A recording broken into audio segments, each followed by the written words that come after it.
Howdy, welcome back to Dion Talk. There are some videos I'm hesitant to make. I want to make a rant on my thoughts on LLCs, but I want to wait until I have around 10,000 or more. The goal is to hit 10,000 subscribers because I think I'm going to irritate so many people that I'm going to lose a bunch of subscribers, and I want there to be some people left. This video is kind of in the same realm. I spent the last week prepping for this video, and I've talked to about 15 people, it's a little more than that, asking average people, some who work for the company that I run, some people that I don't know, some people that I do know. And almost every time I brought this topic up of retirement accounts, finding out the information that people know was kind of easy. Most people knew nothing. No idea how they work, no idea why there's a tax delay, no idea that it's still taxed, no idea at all really how they work. And they were totally comfortable with it. Most of those people were under 40. There were some people that were above 40 who had some good things to say, some bad things to say. But in almost every instance, just having the conversation with somebody made the emotional response peak. To the point of arguing in my office about 3 hours ago. I was arguing with a longtime friend about retirement accounts. I have a feeling when I express my opinions, and you saw the thumbnail, why retirement accounts suck, I'm going to trigger some people. Come at me in the comments and understand that there is no one right way, but there is a right way for you. And if your way includes retirement accounts, great. But for the average person, they are the worst retirement path. And for the average person, they're almost the only retirement people have. And so before I get into why I see some negatives and I'm going to talk about the positives. There are some pros to having retirement accounts. Before I cover the pros and cons to retirement accounts, I want to explain why retirement accounts look the way they do now, because it's not how they've always been. Originally, people lived on farms. And retirement meant you had enough kids to where that when you became to an age where you could no longer work the farm, your kids would take over the farm and you would retire and then they would support you. Well, we had the Industrial Revolution and factories developed. Ford and all the big production plants came out and they needed people to come off the farms to work in those plants. So how do you draw people away from farms when your retirement plan is you have enough offspring to be able to support you once you retire? Pensions. The original retirement accounts were called pensions. You didn't contribute to them. You worked at a place until you worked there long enough to be vested. And in most cases, it was 20 years. So if you started working around 20, you get out of school, you're leaving the farm, you go to the factory, you start there at 18 to 20, you work 20 years, you're around 45, you retire with a fixed pension. So it didn't matter how long you lived. Each month, based on how much you made, how long you worked at the company, you would get a pension. Kind of like now we have a retirement for if you're 20 years in the military, a lot of state jobs, law enforcement, you still have that 20-year pension. Companies like Oak Harbor Freight Lines and Transportation, they still have that as an option. The life expectancy in the early 1900s was around 45 to 50. So having a pension that lasts 5 to 10 years, companies can handle it. Now the life expectancy is over 70. So pensions aren't really viable. So in the 70s, how much you put into the retirement account dictates how much you will have in there based on its growth that you'll be able to take out. This is where the 401k comes from, or the self-directed IRA, the individual retirement account. You put money in and you either delay or change the tax structure on the way you're putting money in there, so that when you hit a certain age, you could take the money out. So that's the evolution. We went from farms to pensions to now we have the 401k. And I will talk about the pros first, and then the cons, and then who benefits from the 401k system, because it might not be who you think. The pros to the 401k. The first is that it's easy. Usually most people don't even know they exist. They start working at a company, somebody in HR asks you a question, how much do you want to contribute? You might not be able to contribute until January 1st, and you have to earn $5,000 at the company in a calendar year before you can do that. So if you start work in November or December, it might be 12 months till you actually qualify to start putting money into a retirement account. So it's not even top of mind awareness. We can put in a percentage or we can put in a set amount. And then most companies will have a 401k match. So you put in money, they match up to a certain percent. Some of them are 3%, some of them are 6%. Some employers will actually do a match even if you don't contribute. They'll do up to 3 or 6% of your income, because one of the people who benefits the most from the 401k system is the employer. It is a recruitment and a retention tactic. At some point, companies say, to recruit new staff, we need to be able to offer some type of retirement plan. 401k is the simplest format, and there's even a simpler one called a simple plan, which is a very simple type of 401k where employers do the match. The fees tend to be a little bit less, but your options are even more limited than what are normal in a 401k. The other benefit to retirement plans like the 401k are the tax benefits. You get to take a portion of your current paycheck that is taken out before taxes. It is put into the retirement account. So technically, currently, it's tax-free. We know it's a tax delay. So that lowers the amount of tax obligation you have currently. So that's the part that people like. And they see, I'm putting this money into my 401k account and I'm not paying taxes on it. So I'm not paying taxes out of my paycheck on that amount, and I'm not paying taxes when it goes into that account. So we're delaying the taxes on that. You're investing into a stock portfolio with a 401k is the most common, and there is a chance that 401k can increase in value. So it's easy. Tax delay, it can improve in value, increase in value. And whenever we talk about the FIRE community, financial independence, retire early, the concept comes up often about paying yourself first. Robert Kiyosaki talks about, before you pay your bills, before you do everything, you should be setting aside some of your money to invest. You're paying yourself first. Well, one of the reasons that the 401k is so popular is it's a form of that. You don't see the money. You get your paycheck, the 401k money is already taken out of it. So for a lot of people, it's sometimes the only saving that they do, because the money that we earn is the money that we get to spend. One of the biggest arguments that people have in favor of the 401k is they say, you get free money, like the match. The company is going to give you money that you're only going to get if you do the match. And I said some will do the match even if you don't put in money, but that's different. So I'm going to come back to, it's not free money. You've been lied to. I've worked for companies in a management role who lied to staff using this tactic. It is not free money, but I'm going to come back to that. So we have the 401k system. We used to have people that lived on farms and who could retire because their kids would take over. Then we had pensions where you literally had money coming in until you died. And now we have the 401k system. So if this is such a good tactic for society to figure out retirement with a contribution system where the amount of money you put into your retirement dictates how much you're going to have there. And when it comes to 401ks and Roths, you're limited. You can only put in so much every year. And if you make so much money, it can even further restrict how much you can put in. I like the statistics when we talk about the United States of 40% of Americans in the United States, I say Americans because we're in the United States, it's what we call it ourselves, can't afford a $400 expense without going into debt. 60% of Americans live paycheck to paycheck. Those are big statistics that show most people don't know how to manage money. The 401k system seems intelligent because people put money into it before they see it. So like I said, it's the only saving that they do. When we hit retirement age, so including retirement accounts, here's the average net worth in the United States at retirement age. And there's one thing that makes a big difference in whether you have a high net worth or a low net worth when you retire. And it is not if you have or you do not have a retirement account. An average homeowner, a person who owns their home, had a mortgage, has a mortgage, whatever, the average net worth at retirement age is $255,000. Okay, that's not enough to retire on. If you're spending $30,000 to $50,000 a year in 4 to 8 years, you have to die because your money's not going to last any longer than that. So the average net worth being $255,000 for a homeowner is not enough. The average net worth for a renter, a person who pays rent, the average is $6,300. That is not enough money to retire on. So that's the average net worth at retirement.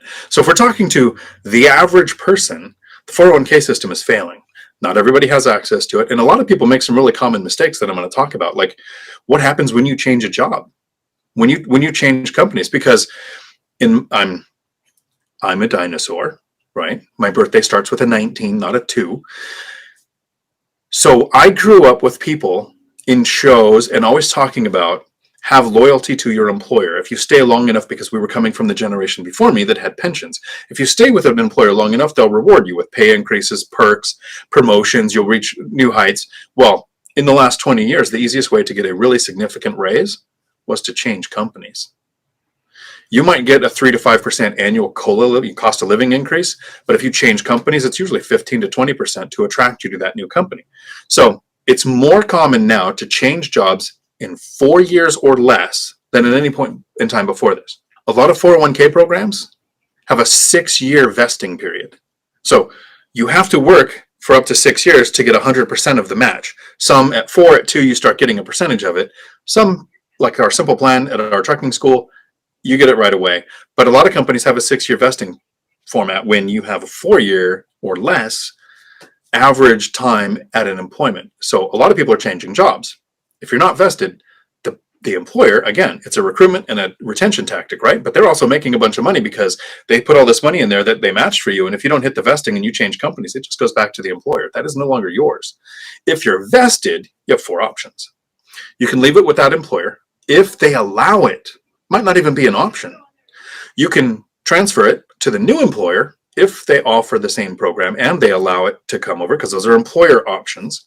The third, you can roll it into a self-directed retirement account, an IRA. All kinds of rules and regulations. You got to learn on how to do that.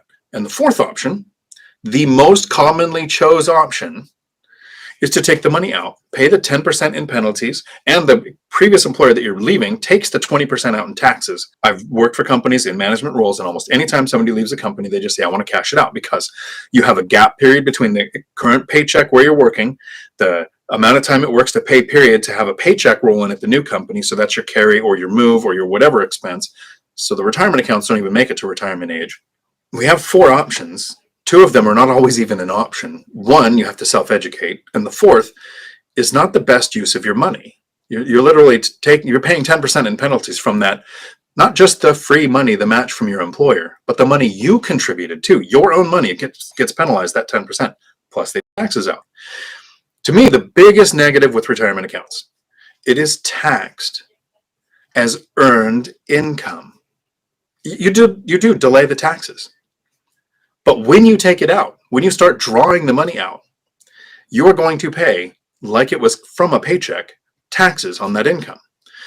If you think we have a graduated tax system where 0 to 10,000, you pay 1% up, and as you make more money, you pay more taxes. Most people are hoping that they're going to be taxed lower on their retirement because they're going to be taking out with a low amount. Here's the couple of ways that you're double taxed. If you have any income at all, you're going to be in that higher bracket. When the money comes out of the retirement account, you're going to pay the higher taxes on it. If you're collecting Social Security, pulling money out of a retirement account can impact the taxes you pay on your Social Security.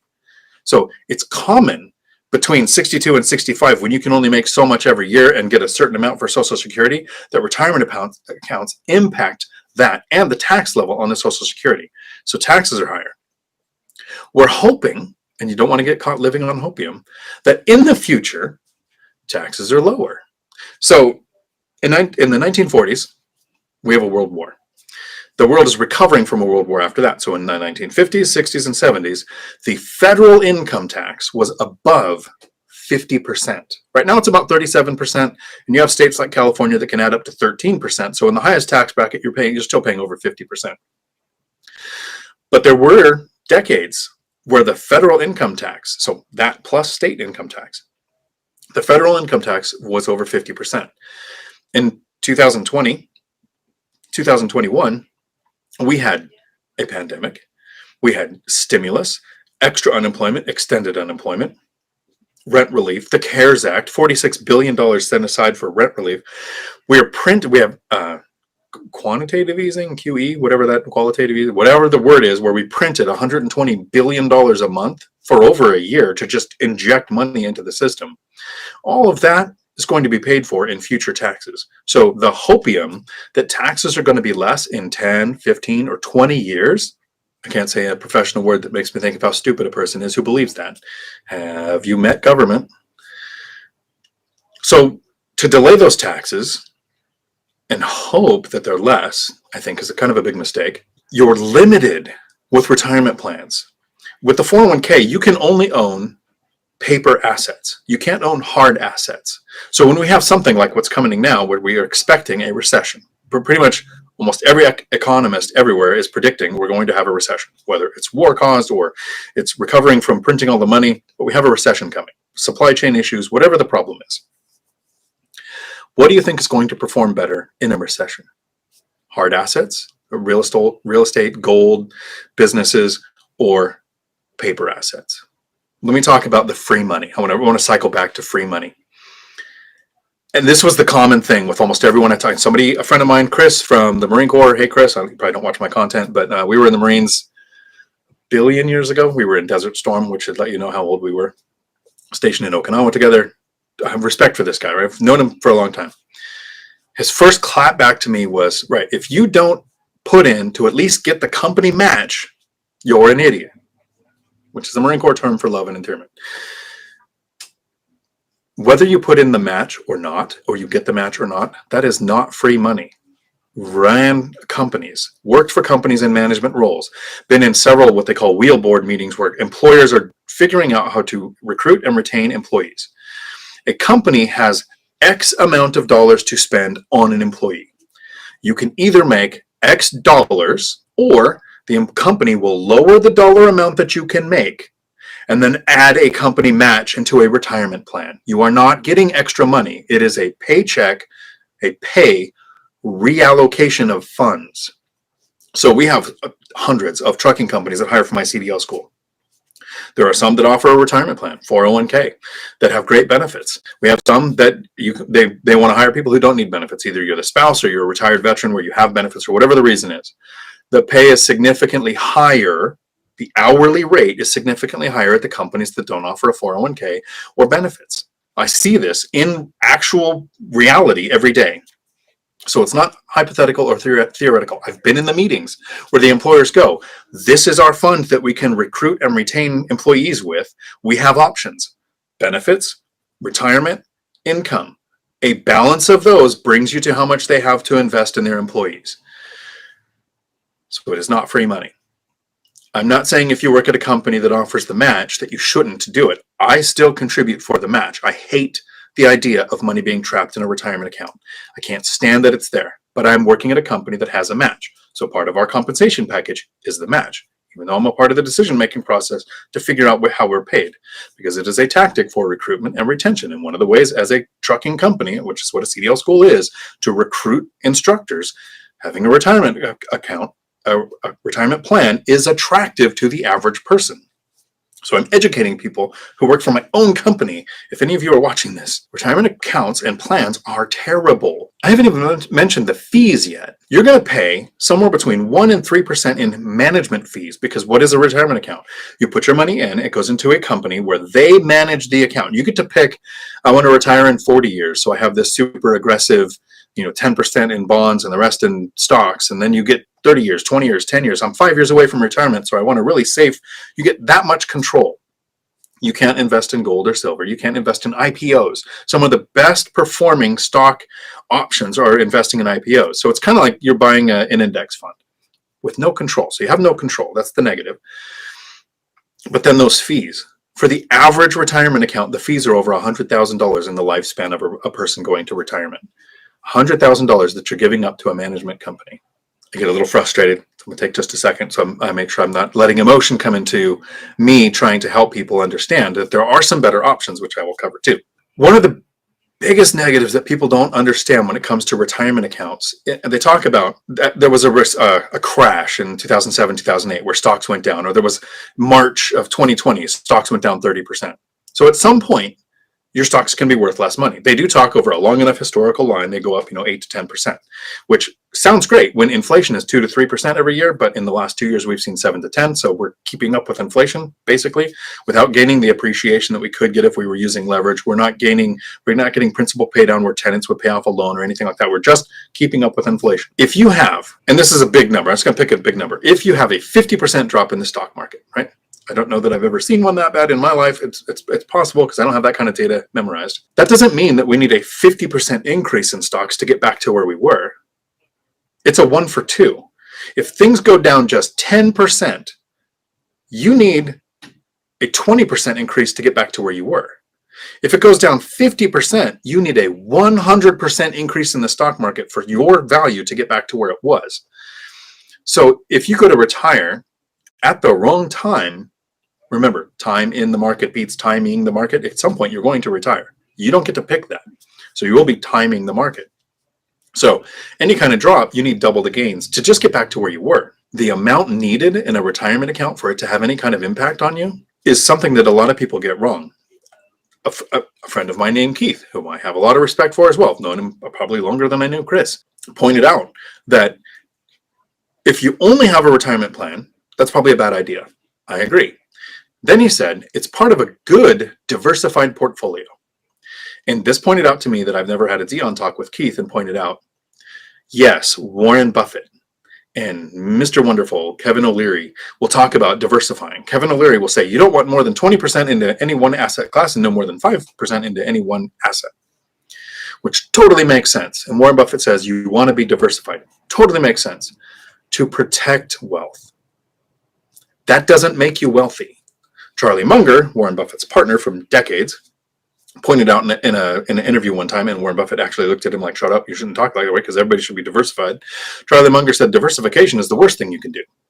You do not have the mental bandwidth or capacity to learn several different asset classes. If you chase 5 rabbits, you're going to starve.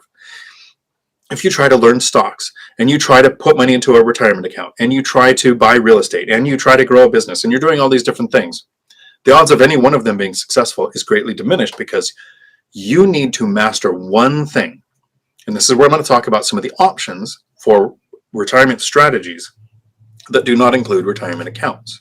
The first, become a lender, peer-to-peer lending. We've got crowdfunding now, and hard money lending it's very common for people to lend money to people and get a better return or own the asset that they're lending against. You can grow a business with the goal for retirement of growing the business to the point where somebody else runs it so that you don't have to run the day-to-day. You can invest in dividend-paying stocks. So this is where you buy stocks, but it's not just hoping that they grow. It's hoping that they grow, but they also pay you dividends. And it's usually 2 to 7%. You can find dividend stocks in that range. Not my favorite choice because generally when a dividend is paid, the stock loses that much value, so it's kind of a wash, but you're getting cash flow from it. You can also invest in REITs, real estate investment trusts. Now, look, I've named 1, 2, 3, 4 options, and I haven't even got to real estate yet, which I'm betting anybody who watches my content was going to be the first thing I named. You can invest in real estate investing trusts. This is like stocks where they invest in real estate. And one of the cool rules with a REIT is the people who manage the REIT must pay out a dividend of 90% of the profit. So those can be very hands-off and cash flow intensive. So these are several options where I haven't talked about putting a penny into a retirement account because one of the biggest negatives is it's tied to age. If you want to wait until you're 59 and a half to touch this money without a penalty, you're still going to pay the taxes. Taxes are still a thing. I have a whiteboard behind me. If anybody wants in the comments, if you are not familiar with the cash flow quadrant, let me know and I will explain why you do not want earned income. It's the second highest form of income that is taxed. It's taxed at the second highest bracket. And when you take money out of a retirement account, it is taxed at that level. There's also, before we get to real estate, the Trinity study. It was done over decades where they studied people who invest into stocks 25 times their annual cost of living expenses, that they can then safely withdraw 4% of those stocks to live on as cash flow because the average of 7 to 10% increase every year over a long enough timeline was enough to cover the 4% you're taking out, the 2 to 3% for inflation, and the taxes that you have to pay, because even then you're going to pay taxes. It's called I literally think they call it the 4% rule, but it was based on the Trinity study. So you can Google that. So those are several ways that you can reach retirement without putting a penny into a retirement account. So look for companies that don't have them because you're going to make more money. You're going to be compensated the same, whether it's an employer match they're paying you or an hourly wage or a salary. My actual advice is to find a job where you're based on some type of sales or commission so that your pay is based on performance, not based on selling your life 1 hour at a time. But if you're going to have an hourly job, I would look for one that doesn't have a retirement account so that you can get a higher wage. And you can actually compare companies. Then the last one, just in case anybody was wondering if I was going to bring it up, is cash flowing real estate. I can house hack. I can buy a house and rent out rooms. I can buy a small multifamily, live in one unit and rent out the others. I can buy a house with an ADU and rent out the other, reducing or eliminating my largest housing expense. I have not been able to find a way to house hack a retirement account. I have not been able to find a way because even if you use a self-directed IRA to buy real estate, that income is taxed as earned income. That is not real estate income. You do not get the tax benefits of real estate doing it that way. So there are reasons why retirement accounts are not the best way to reach retirement. So house hacking almost every one of the options that I named, not an option. You can't house hack a REIT, but you can reduce or eliminate your housing expense, which is for most of us is our largest expense. So you can redirect that funds into investing to speed up the amount of time that it takes to retire. And with less money needed to retire, it makes it easier to retire as well. You can have more control. You can pick the asset class. You can do things that can increase the rent. You can refinance to get a better interest rate. You are gaining appreciation on 4 times what you invest because you use leverage. Tenants are paying off the mortgage, and the tax benefits in real estate are, in my opinion, 1,000 times better than the tax benefits of a retirement account. In 10 years, and in the last few years with over 6 figures in profit, I have never once paid a penny, not 1 penny, in rental income tax because of depreciation and write-offs. I get to write off anything that I spend on the rentals. And I get to tell the government, even though my properties have appreciated and gone up in value, my buildings are a year older and stretched out over 27.5 years, I get to take that much of a loss each year against any profit. So I'm not paying any taxes on this income. I'm trying to think if I've missed anything. I don't think I have. So I don't understand the need for people to attack me when I say I don't like retirement accounts, because I'm not saying I think retirement accounts should go away and that I don't think people should invest in retirement accounts. I'm saying if you want to retire, you should have a different strategy other than retirement accounts. I still contribute for the match because I work at a company where that's part of the compensation, but I don't think people should use that as a determining factor whether they're going to go work for a company or not. And I think you should have some other investing strategy to reach retirement. And then if you're watching my content, I'm hoping that you are past that day in our life where we wake up when we realize I need to take charge of my actual finances, and you're trying to retire before 59 and a half or after 59 and a half with more control and more cash flow and building that, legacy wealth where your kids will inherit more. If you have a retirement account, because here's the chronology. I was investing into our retirement account. I was in the meeting with the company saying, if we have a retirement account, we'll recruit more and retain more staff. So we did. So I maxed it out. I thought if I put in, and this is in the dinosaur days several years ago, where you can put in like 12,000 or 18,000 a year was the cap for a 401k. So I was doing 600 a paycheck throughout the year to reach the max. Locking all that money away, not investing it, not using it to pay off debt, not using it to do all the things I would do with it now, to the point where I had almost $100,000 in a retirement account, not paying me a penny. Locked away for over a decade. Like, I can't touch this money without paying a massive penalty. One good use for a retirement account. If you're going to be buying an asset where you need to look financially secure to a lender, lenders will look at 50% of a retirement account as a reserve. You don't have to tap it or take it out. You just have to prove that it's in there. It's been in there for a few months, so it's seasoned. It actually has a known source. You prove that to lenders, and they'll take 50% of that as a reserve. So when you're buying rental properties or something where you don't want to have a big pile of cash that's not working for you, you can use your retirement account for that. Keep your ears out, because things can happen in your life. Like in 2020, when the CARES Act came out, they allowed people to say, if you were financially impacted, which I was laid off because of COVID, because we had to shut down for a few weeks, that you could take out up to $100,000 from a retirement account. You have 3 years to pay it back if you want to, or you have 3 years to pay the taxes, and there's no 10% penalty. So my happy little butt emptied out my retirement account, and now that is in a triplex, which is actually a house and a duplex, but it's 3 units on one property, so I call it a triplex, getting me cash flow now, over a 17% cash on cash return. Every month there is principal pay down where the tenants pay off the mortgage. It has appreciated over $150,000 in the I haven't even had it 2 years yet, all because I was able to take the money out of a retirement account and put it to work where I would prefer it. That went away December 31st, 2020. So since then, if you take money out now, you're going to have to pay the penalty. The only way I would take money out of a retirement account now to put it to work into a rental as if I found the deal of a century, where I knew the cash on cash return was going to be probably over 20%. I knew I was going to justify paying the 10% on the funds, and I was going to get a return. There's going to be principal pay down. I'm going to gain appreciation on multiple since I'm using leverage. Like, it would make sense for me to do that. I probably will because I'm still contributing.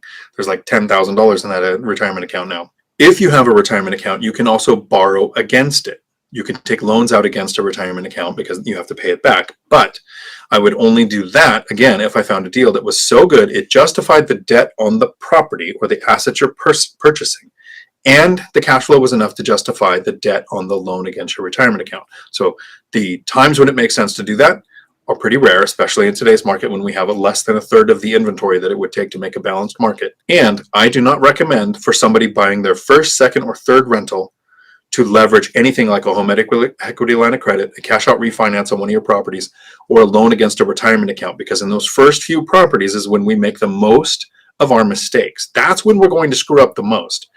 I don't want you to put something at risk that you've put so much work into and possibly has a penalty associated with it. Once you've done 3, 4, 5 deals and you have a confidence in your ability to get the return you're expecting, you know how to have reserves, you know how to be protected, you understand area average rents, you know what's going on with the market. Now it makes sense to put things at risk, like the equity in your house for a HELOC refinance, or putting your retirement accounts at risk by getting a loan against them. I'm now going to go to the comments and see how many people attacked me because I said something you don't like. I'm going to be doing a video soon, but not today. I don't have the video name yet, but it's going to be on crypto.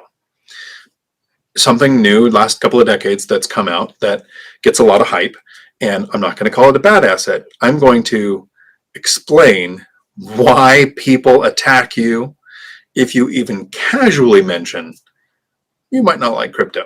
We're sorry, the number you have dialed is not in service at this time.